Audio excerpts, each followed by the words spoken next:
wala pong puwang ang mga damo na tumubo. Mas minsan maunahan po tayo ng damo pag hindi po natin natakpan ang ibabaw. Yan po.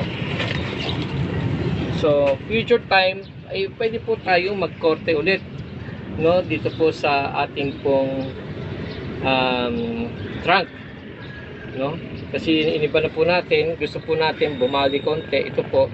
So future time, pag naka-stable na po ito, magwa-wire po tayo para magkaroon po siya ng mas counterbalance. Katulad po ito, kailangan po natin alambrihan dito, or susubukan na po natin, no, para makita na natin yung ganda niya.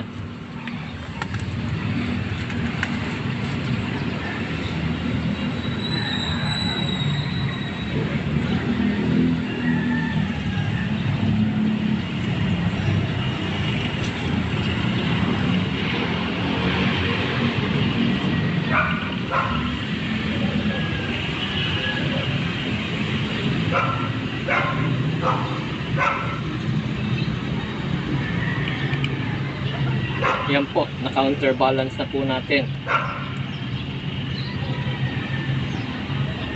Yan po, ito po, kung malalagyan din natin, yan, para mag-counterbalance na tayo sa bigat ng kanya pong tingin. Kasi lahat po nasa isang side, so lalagyan po natin siya ng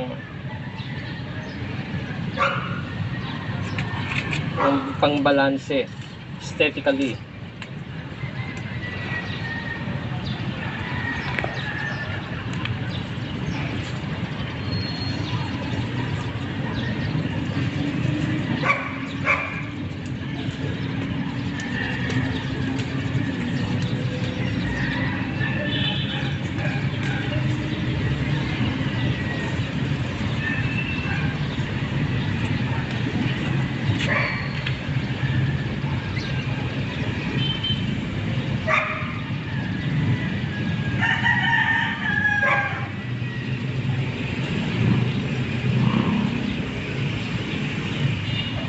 Yan po.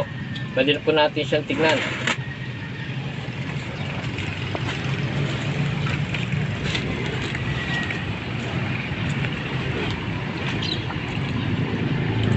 Kailan po tayo pwedeng mag-bonsai? No, pag nag-stable na po ang halaman, pwede tayong mag-wire, kasi kung bago pong tanim at bagong sibol pa lang ang ating adenium, mura pa ang mga sanga, hindi po advisable na lagyan po natin siya ng wire. Ang pinaka-the best po ay pagandahin muna natin ang korte ng kanyang ugat. So pakita po natin ang napakagandang hugis ng ating pong codex. Yan po, mula po dito sa codex papunta po sa sanga.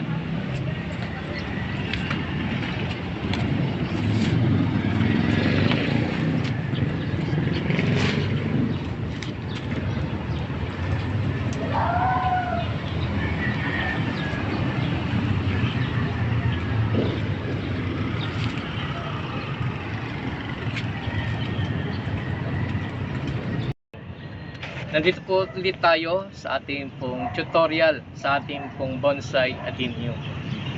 Kung makikita po natin ating specimen, ito po yung ilang years old po na bonsai na gusto po natin siyang palaking pa ulit ang kanya pong mga codex. Nililinis po natin, tinatanggal po natin ang mga excess na roots. So ano po ang pakay natin ngayon? Gusto po natin i-bull out, iangat po natin ang sanga. Bakit po? Dahil pag tag-ulan, may posibilidad na magkaroon po ng root rotting kung masyado pong nakalubog ang mga codex, lalo na kung ito po ay bonsai.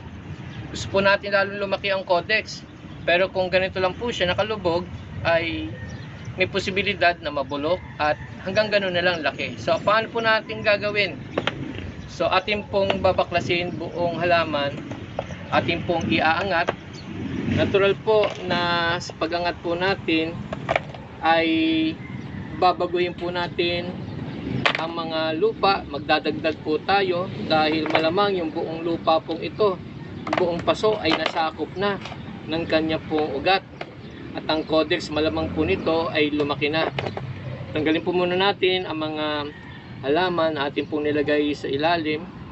Ito yung mga ating pong mga decorative na mga maliliit po halaman. So tanggalin po muna natin. Pakita po natin kaibahan ng ating pong codex. Huwag po kayong manghinayang na baklasin po kasi gusto natin lalong mapaganda. Yan po, nakita po natin. Yan po. So huwag nyo na pong i-pull out o iangat ng gusto. Yan lang po gagawin natin para meron pong space at tatabunan po natin iyon. Yan. So ito po yung kailangan natin punuin na lupa. So nakita po natin sa ilang pong buwan na nilubog, lalo pong lumalaki ang codex. Sige po, tingnan po muna natin yung laki ng codex. Pwede natin patutukan po sa camera. So pwede po natin i-tilt kasi masyado po siyang upright bonsai. Ito po yung tinatawag na upright. Gusto naman natin import decorative pebbles o decorative, no? So ngayon po na maganda na ang ating pong codex. Yan. So ito na po ang ating pong ginawang bonsai. Lalagyan na po natin siya ng pebbles, no, para ma-enhance. Nang sa ganun po, may iwasan pa rin natin yung masyado pong tutubong damo. Ito po ay dinuro po itong marble o tinatawag nating marble chips, no, na nabibili po natin sa mga garden shop. Bakit po kailangan lagyan? Sa atin po ay una-una contrast, lalo po ma-enhance yung ating pong bonsai. So na magmukha po siya parang akala po natin ay island. Pero at the same time, nami-minimize po natin ang pagtubo po ng mga damo sa ibabaw po ng ating bonsai. At ang pagtalsik po ng mga lupa. Kaya nilalagyan po natin siya ng pebbles. Yan po. Bago po natin siya diligan, nilalagyan po natin ng pebbles. At babalikan po natin ang buong specimen ng mga ilang buwan makalipas. So titigan po natin siya. Nakita po natin, hindi po tatalsik ang kanya pong mga lupa dahil nilagyan natin ng kanal. Yan. Tingnan po natin.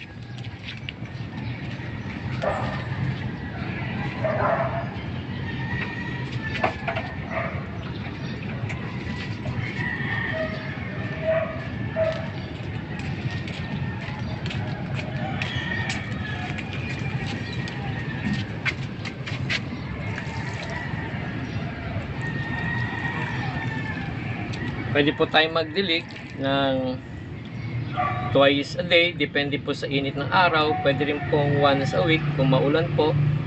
At kung umaraw, atin lang po siyang diligan. Pwede pong occasional lang. Kaya maganda po ang halamang adenium. Sa mga tamad magdilig, ay magagamit po natin ang ating panahon sa ibang oras, sa ibang bagay.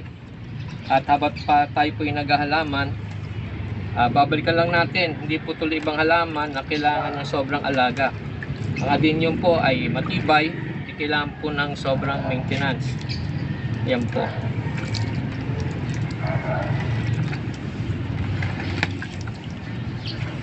Yan, pati po ang ating pong paso ay ating pong nililinisan.